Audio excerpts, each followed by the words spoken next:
नमस्कार दोस्तों, मैं विनय दुबे मुंबई से।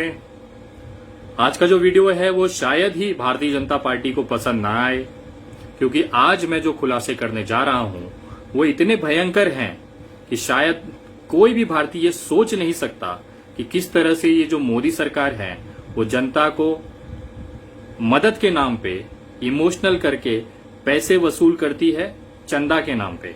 और उस चंदों का आखिर होता क्या है ये आज तक किसी को नहीं पता चलता है। आज के वीडियो में मैं आपको वो सबूत दूंगा कि किस तरह से हजारों करोड़ों रुपए का चंदा जो सरकार लेती है आखिर वो पैसा जाता कहां है। मैं आपको आज वो दिखाने जा रहा हूं जो शायद ही आज तक आप लोगों के सामने ये ना आया होगा। मैं निवेदन करता हूं कि आप ये सारी वीडियो पूरा देखें और इस वीडियो को हर भारतीय तक शेयर जरूर करें। मेरा एक फर्ज है एक भारतीय नागरिक होने के नाते कि भारत सरकार के अंदर जो चीजें चल रही हैं, जो एक्टिविटीज हैं, उसकी जानकारी आप तक मैं पहुंचाऊं। सबसे बड़ा सवाल, अगर आप इस मोदी सरकार से सवाल पूछते हैं या तो आपको जेल में डाल दिया जाता है। फिर भी अगर आप हिम्मत करके इन सरकार से सवाल पूछने के लिए अदालत में जाते हैं तो आपको अदालत में किस तरह से बर्ताव किया जाता है उसका एक छोटा सा वीडियो मैं आपको दिखाना चाहता हूं। पीएम केयर्स फंड जो कोरोना के नाम पे, महामारी के नाम पे पैसे डोनेशन मांगे जा रहे हैं, चंदा मांगा जा रहा है, आखिर उसके हिसाब को लेके आखिर कितने पैसे आए सरकार के पास और क्या उसकी व्यवस्थाएं हैं, उसको जानने के लिए अगर कोई व्यक्ति जानना चाहता है तो उसे किस तरह से सुप्रीम कोर्ट जैसे अदालत में जजों द्वारा फटकार लगाई जाती है। कारण ये है कि ये सवाल मोदी जी से पूछा गया है। ये वीडियो देखिए, एक याचिकाकर्ता के साथ सुप्रीम कोर्ट के जज ने कैसा बर्ताव किया उसकी एक छोटी सी झलक है। इस वक्त की बड़ी खबर जान लीजिए आप। सुप्रीम कोर्ट से बड़ी खबर आई है। पीएम केयर्स फंड को घोटाला बताने वाली याचिका सुप्रीम कोर्ट ने खारिज कर दी। दरअसल याचिकाकर्ता वकील मनोहर लाल शर्मा को सुप्रीम कोर्ट ने इस याचिका को लेकर कड़ी फटकार भी लगाई। वकील मनोहर लाल शर्मा ने याचिका में पीएम नरेंद्र मोदी के खिलाफ मुकदमा दर्ज करने की मांग की थी। एमएल शर्मा की ये याचिका सुप्रीम कोर्ट ने खारिज की और साथ ही वकील एमएल शर्मा को फटकार भी लगाई। तो इस समय की बड़ी खबर, सुप्रीम कोर्ट की तरफ से फटकार लगाई गई है याचिकाकर्ता वकील मनोहर लाल शर्मा को, जिन्होंने प्रधानमंत्री नरेंद्र मोदी पर केस दर्ज करने के लिए याचिका लगाई थी। पीएम केयर्स फंड को घोटाला बताने वाली ये याचिका जिसे सुप्रीम कोर्ट ने आज खारिज की। हम सीधे रुख करते हैं, मेरे साथ मेरे सहयोगी निपुण सहगल इस वक्त हमारे साथ मौजूद हैं। निपुण, अदालत ने याचिका खारिज की और साथ ही साथ वकील याचिकाकर्ता एमएल शर्मा को फटकार भी लगाई। जरा विस्तार से बताइए क्या हुआ आज। जी बिल्कुल, देखिए बहुत कड़ी फटकार लगाई है कोर्ट ने और ये भी कहा कि अगर उन्होंने बहस किया इस मामले में जरा भी आगे तो उनके ऊपर जुर्माना लगाया जाएगा, इस तरह से अदालत का वक्त बर्बाद करने के लिए। दरअसल शर्मा ने अपनी बात रखना ही शुरू किया था कि जजों ने बताया कि आपकी याचिका जो है बिल्कुल ही बेतुकी याचिका है। शर्मा का कहना था कि बिना कोई कानूनी व्यवस्था के या बिना कोई अध्यादेश पारित किए सरकार ने एक फंड का क्रिएशन कर दिया है जिसमें कि घोटाले की बू आ रही है। इस पर सुप्रीम कोर्ट ने कहा कि यहाँ कोई टैक्स या राजस्व वसूली की बात नहीं हो रही है, ये विपत्ति काल में लोगों की मदद के लिए विशेष फंड बनाया गया है और आप किस तरह की बात कर रहे हैं जिसका ना कोई सिर है ना पैर है। शर्मा ने आगे भी अपनी बात बोलने की कोशिश की, लेकिन जजों ने उन्हें आगाह किया कि अगर उन्होंने और ज्यादा बहस की तो इस बेतुकी याचिका के लिए उनके ऊपर जुर्माना लगाया जा सकता है। बहुत बहुत धन्यवाद आपका निपुण सहगल इस तमाम जानकारी के लिए। तो पीएम केयर्स फंड जो है उसे लेकर ये याचिका जो वकील की तरफ से लगाई गई थी, सुप्रीम कोर्ट ने याचिका। हम उस देश में रहते हैं जहां पे आप सवाल नहीं पूछ सकते हैं। अगर किसी तरह हिम्मत करके अगर कोई व्यक्ति अदालत तक जाता भी है तो उसे किस तरह से जजों द्वारा फटकार लगाई जाती है, यहां तक कि उसकी पूरी बात सुनने तक का समय जजों को नहीं है। लेकिन कोई भी व्यक्ति इतनी आसानी से नहीं हार सकता। ये भारत है, यहाँ पे एक से एक व्यक्ति पड़े हुए हैं जो किसी भी हद तक जाके अपनी आवाज बुलंद करते हैं। मैं आपको बताना चाहता हूं कि पीएम केयर्स फंड को लेके महाराष्ट्र के नागपुर बेंच ने एक आदेश जारी किया है जिसमें पीएम नरेंद्र मोदी जी को आदेशित किया है कि आप 14 दिन के अंदर अंदर पीएम केयर्स फंड में कितने पैसे आए हैं और उसकी व्यवस्था किस जगह इस्तेमाल किया जा रहा है उसकी जानकारी आपको देना पड़ेगा। एक चीज मुझे समझ में नहीं आ रही है कि एक ही देश में दो अलग अलग कानून कैसे हो सकते हैं। अगर सुप्रीम कोर्ट ने किसी याचिका को खारिज किया है तो मुंबई के बॉम्बे हाई कोर्ट जिसे हम कहते हैं उसकी नागपुर बेंच ने उसी तरह के सवालों पे कैसे उसको मंजूरी दे दी। आखिर अगर ये बॉम्बे हाई कोर्ट में मंजूर हो सकता था तो सुप्रीम कोर्ट के जजों ने उस एडवोकेट को क्यों फटकार लगाई। ये सबसे बड़ा सवाल उठता है कि एक ही संविधान है, एक ही कानून है, लेकिन जो कुर्सी पे बैठे हैं उनका बर्ताव ये दिखाता है कि वो आखिर कानून की तरफ हैं या सरकार की तरफ हैं। ये वीडियो देखिए कि किस तरह से महाराष्ट्र के शासन द्वारा, महाराष्ट्र बॉम्बे हाई कोर्ट द्वारा नागपुर बेंच ने क्या आदेश किया है, इसको आप जानकारी देखें। और उसके बाद मैं आता हूं उस सबूत पे जहां पे आपको ये देख के आश्चर्यचकित होगा कि कैसे मोदी सरकार जमा किया हुआ पैसा खा जाती है। नमस्ते, मैं सौरभ हूं। आप देख रहे हैं दी ललन टॉप। कोरोना वायरस के चलते पीएम नरेंद्र मोदी ने फंड की घोषणा की थी। इसका नाम है पीएम केयर्स फंड। इसके हिसाब किताब और काम को लेकर काफी समय से हल्ला मचा हुआ है। इसी कड़ी में बॉम्बे हाईकोर्ट की नागपुर बेंच ने पीएम केयर्स फंड को लेकर नोटिस जारी किया है। नोटिस केंद्र सरकार और फंड के ट्रस्टियों को भेजा गया है। हिंदुस्तान टाइम्स की खबर के अनुसार कोर्ट ने पूछा है कि फंड में कितने पैसे जमा हुए और कितने खर्च किए गए हैं। कोर्ट ने आदेश नागपुर के वकील अरविंद वाघमारे की याचिका पर दिया। याचिका में क्या कहा गया वो जान लीजिए। याचिका में वकील अरविंद ने कहा कि PM Narendra Modi PM cares fund के लिए बने ट्रस्ट के चेयरपर्सन हैं। गृह, वित्त और रक्षा मंत्री इसके सदस्य हैं।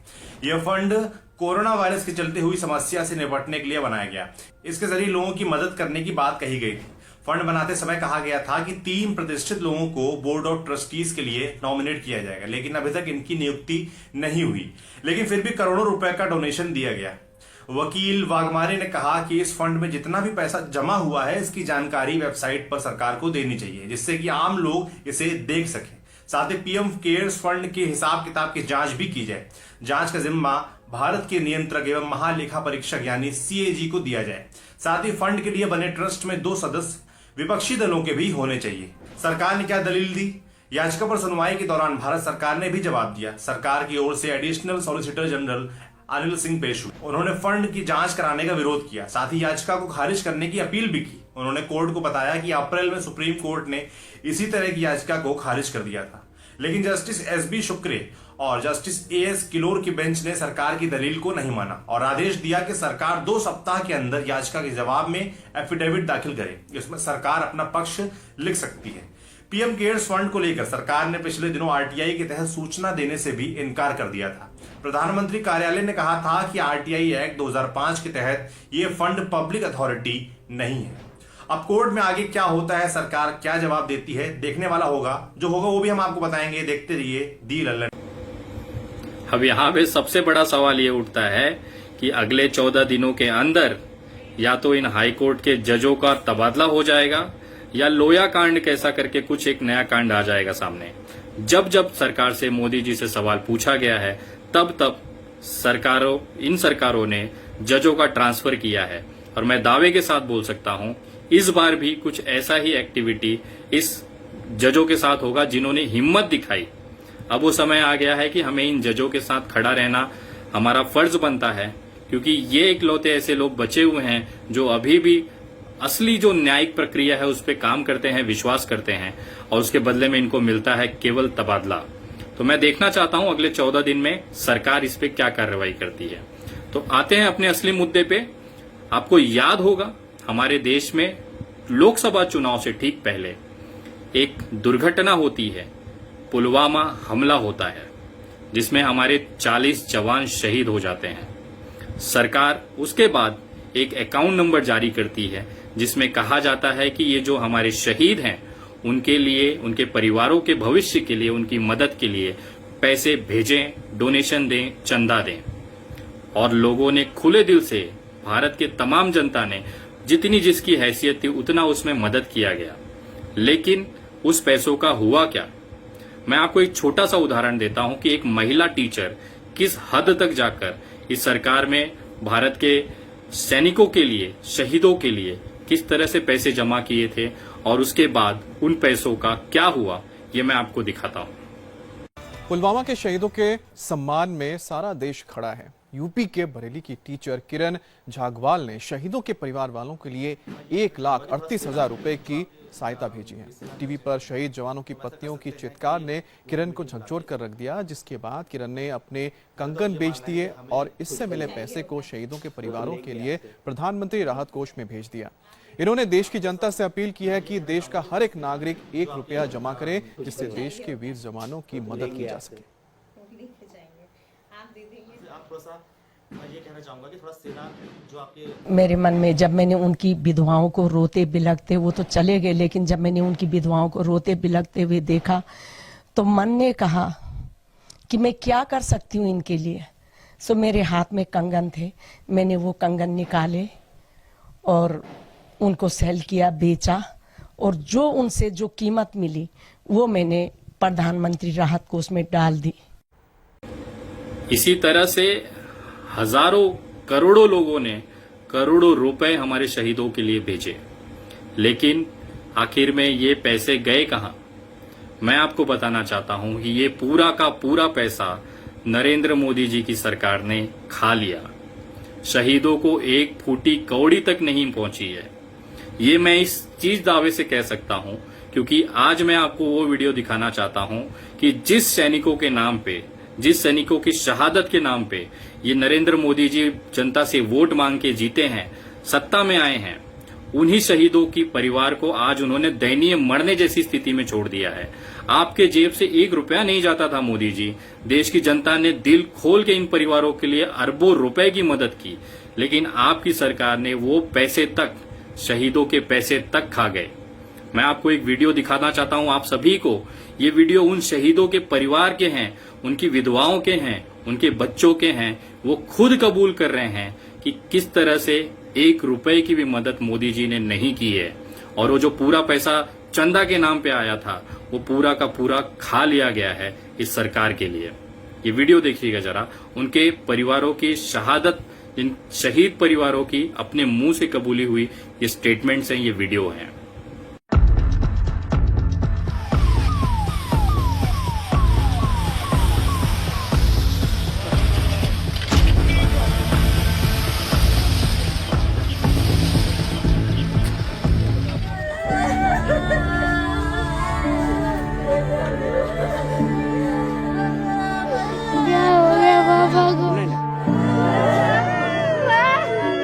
जैसे मैंने लाल अपना खोया, कोई माँ अपना लाल नहीं।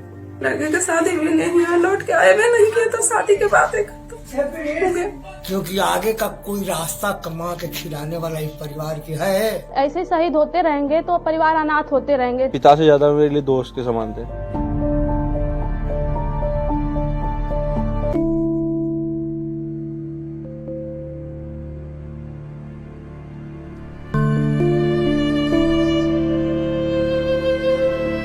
उस समय लड़की के शादी के बारे में बात किए थे उनसे कि हाँ एक लड़का बताए थे कोई, तो बोले कि वहाँ पहुँच करके बात करेंगे, आवाज नहीं ठीक से आ रहा है। शादी क्या करेंगे, लौट कर आए भी नहीं किए, शादी करना के लड़की का शादी भी नहीं हुआ,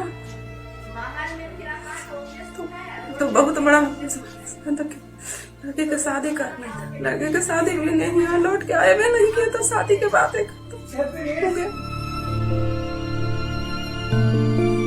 साल भर होने जा रहा है, तो ये लोग तो अपना अपना अति के लिए आगे बढ़ा रहे हैं कि हाँ अब साल भर हो गया तो कैसा जिंदगी कटा, जैसा कटता है सो जिसके साथ होता है उसी को न पता लगता है कि हाँ कैसे जिंदगी कटता है।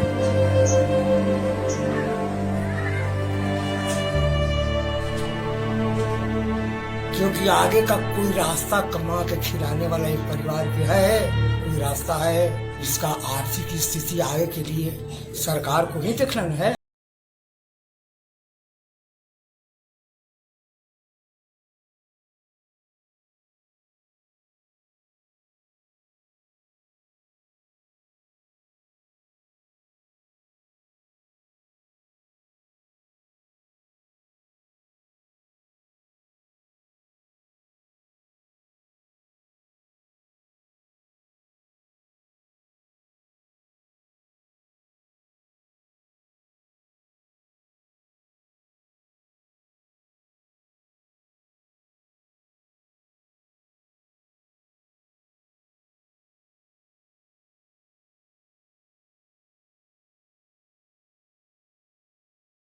बस वादे थे, उस टाइम सब अधिकारी आते थे, ये हो जाएगा वो हो जाएगा, परेशान मत हो, कोई कहीं कुछ नहीं होता है। उसी टाइम सब ध्यान रखते, उसके बाद सब भूल जाते हैं। शहीदों के नाम पे मांगे गए पैसे तो कम से कम छोड़ देते सरकार। ये शहीदों की बेवाएं हैं, विधवाएं हैं जो आज खून के आंसू रो रही हैं। और कौन सा आपके जेब से पैसा जाता था? पूरे देश ने दिल खोल के अपने शहीदों के परिवारों के लिए चंदा भेजा, पैसे भेजे, लेकिन वो पैसे आज तक, पुलवामा हमला के 1.5 साल होने आया, आज तक वो पैसे उन परिवारों तक नहीं पहुंचे। आखिर मैं जानना चाहता हूं, इस भारत के नागरिक होने के नाते उन पैसों को क्यों खाया आपने, इस मोदी सरकार? वो पैसे कहां हैं मोदी जी? क्या आप उसका हिसाब नहीं देना चाहेंगे, या सिर्फ आप पैसे लेने के लिए हैं, पैसे जब सही जगह पहुंचाने के लिए नहीं है? मैं आज आपको कहना चाहता हूं, जो हश्र पुलवामा में आर्थिक मदद के नाम पे सैनिकों को शहीदों के नाम पे लिया गया और उस पैसे का कोई फायदा उन शहीदों के परिवारों को नहीं मिला, ठीक उसी तरह से आज कोरोना जैसी महामारी के नाम पे वापस से पीएम केयर्स नाम का जो अकाउंट बना के देश से वसूली की जा रही है, उसका भी लगभग कुछ ऐसा ही हश्र होने वाला है। ये जो पीएम केयर्स फंड है, यह आगामी बिहार चुनाव, उत्तर प्रदेश चुनाव और महाराष्ट्र में सरकार गिराने के लिए आपको इस्तेमाल होगा, ये मैं दावे के साथ कह सकता हूं। जिस तरह से पुलवामा में शहीदों के नाम पे आपने वोट मांग मांग के राजनीति की और आखिर में उन परिवारों तक आज तक वो फैसिलिटी और उनका जो लाभ है नहीं मिल पाया है। आपसे ऐसी उम्मीद नहीं थी मोदी जी कि आप इस तरह की चीजें करेंगे। एक परिवार, शहीद का परिवार किस मुसीबत में जी रहा है, उसको मदद करने के चक्कर में आपने करोड़ों रुपए जमा किया, आखिर उसका कोई इस्तेमाल नहीं हुआ। और ये जो पीएम केयर्स का पैसा है, वो भी कुछ ऐसा ही होने वाला है। मैं आपको बोल सकता हूं दावे के साथ, छाती ठोक कर, कि जब तक बाजार में ये 2 कौड़ी के विधायक और सांसद बिकने के लिए तैयार हैं, तब तक भारतीय जनता पार्टी जैसे सत्ता जो इस तरह की राजनीति करते हैं, ये लोग हमेशा सत्ता में रहेंगे। जब तक ये विधायक और सांसद बिकते रहेंगे, ये ऐसे ही चंदा मांग मांग कर लोगों से पैसे ले लेकर अपने विधायक खरीदेंगे, सरकारें बनाएंगे। लेकिन अब ये देश की जनता जागरूक हो चुकी है, लोग समझने लगे हैं। मैं आप पूरी तमाम जनता से कहना चाहता हूं कि अगर अब भी सोए रहें तो एक दिन यही मोदी सरकार पूरा देश बेच देगी। आज मजदूरों की जो हालत है पूरे देश के अंदर, बिहार, उत्तर प्रदेश में जिस तरह से बेरोजगारी है, आखिर क्यों दूसरे राज्यों में जाना पड़ता है? और उसके बावजूद एक भारतीय होने के नाते हमारी भावनाओं से खेलकर आप हमारे ही आर्थिक नुकसान करने में लगे हुए हैं। ये सबूत हैं और मैं आप लोगों से कहना चाहता हूं कि ये सारे लोगों तक जरूर पहुंचाएं। ये देश को जानना है कि आखिर पुलवामा का जो करोड़ों अरबों रुपया जमा हुआ, वो शहीदों तक क्यों नहीं पहुंचा। ये जो पीएम केयर्स है, वो जिसमें जनता अपने तरफ से पैसा जमा कर रही है, उसका हिसाब आप क्यों नहीं देंगे? ये आपको देना पड़ेगा। और अब इस देश में ये तानाशाही नहीं चलेगी। हम जैसे हजारों लोग हैं जो सवाल पूछेंगे, आप जो चाहे वो कर लें, इस सवाल का दायरा नहीं रुकेगा। तमाम लोगों से निवेदन है, ज्यादा से ज्यादा लोगों तक मेरी बात पहुंचाएं।